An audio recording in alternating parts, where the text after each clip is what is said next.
即係聽到吓，有一部分咁講啊，炒飯一定要用隔夜飯。其實佢真係唔明炒飯用隔夜飯原本係乜嘢。以前咧，即係我講我哋細個嘅時間，嗰時環境唔係好嘅時間，屋企炒隔夜飯，嗰啲叫炒冷飯，即係隔夜嘅，翻屋企肚餓。好環境嘅就有個雞蛋，唔好環境嘅就咁加啲油，俾啲鹽落去就炒噶啦。啊，好環境啲就加幾粒蔥花，啊加蛋就不得了啦。所以咧就隔夜飯就叫炒冷飯。咁咧陣陣下啲人就以為話乾爽，其實嗰個炒飯要乾爽先炒得靚嘅。咁個師傅就真係好差噶啦。啊，唔乾爽又炒得靚，乾爽又炒得靚，我現蒸又炒得靚。隔夜我又要炒得靚，隔夜飯啊，乾嗰頭要掙啲水落去，我要點補救？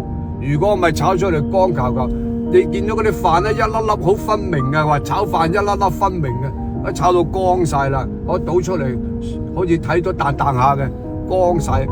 有啲話雞蛋要啊包蛋包飯，嗰啲飯唔食得㗎，炒出嚟可以起粉㗎。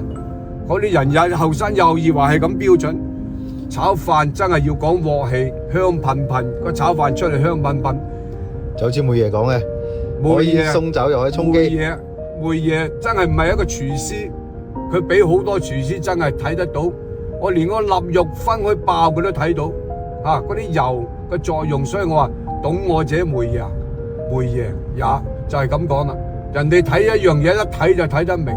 所以好多人佢都睇唔明，仲喺度話你咁又唔啱嘅，咁又唔係一個炒飯啦。落糖落豉油，係佢話落豉油，有啲人又話落糖咧，又乜㗎？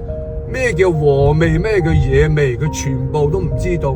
鹽味糖係必須嘅，生抽就係助長嘅香味嘅。如果有啲嘢咧，佢本身嗰個味道，如果佢係甜嘅，帶甜嘅嘢，你落糖，佢係就會反啦，過濃啦。如果佢個帶本身個物質係唔帶甜度嘅，你就要加糖去中和佢。如果你仲係咁加鹽，咪叫佢死鹹。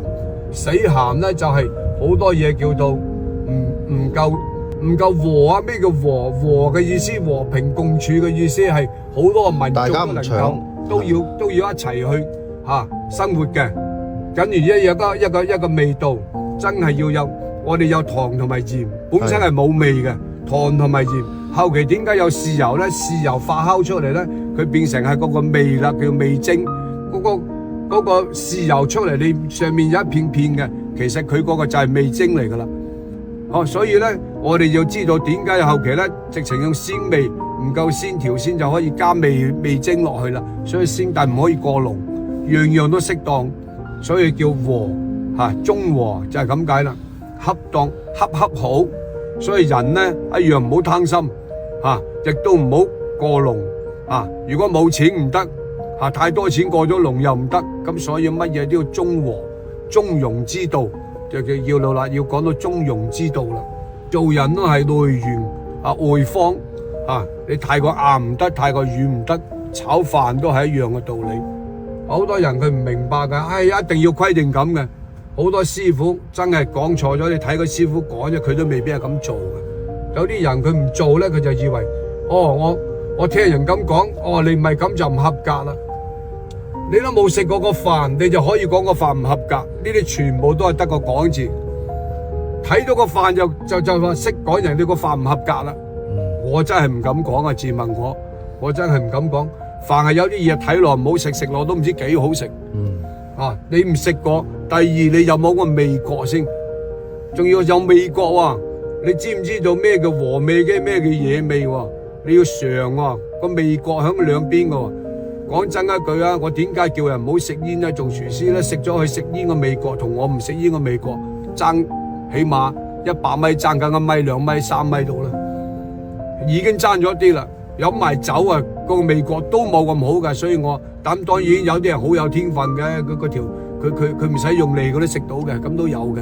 咁你話飲酒食煙佢都食到噶，我唔否定呢個問題，但係即係話你夠唔夠專業所以你都未食過，你望一望就能夠話人哋個飯得唔得？我覺得呢啲全部都分分鐘佢連做都唔識做嘅，佢就喺度講噶啦。所以我今次必須要講講呢個問題。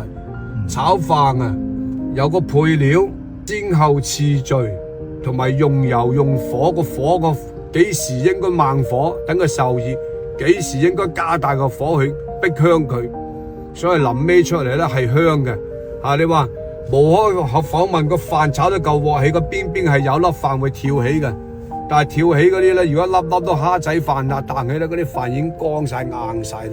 因為我食炒飯，我真係教人，我真係不停去試出嚟先至好唔好嘅，唔係黃金炒飯啊、蛋包飯啊嗰啲，全部好多人佢炒錯咗，個蛋都未夠熟，佢就夾硬講到我個飯係咁先至啱嘅，所以好多人唔識食嗰啲人就話好嘢添喎，即係我所以今次我將呢啲嘢講一次出嚟，炒飯不吐不快不吐不快，各種嘅師傅都有，各種嘅做法都有。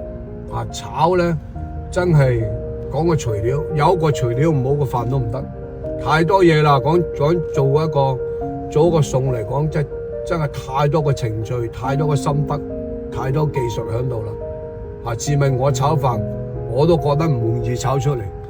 咁當然啦，即係有啲人講我，所以將嗰啲頭先講嘅，大家你既然你喺度講，我都可以講下俾大家聽下嘅啫，就係咁啊。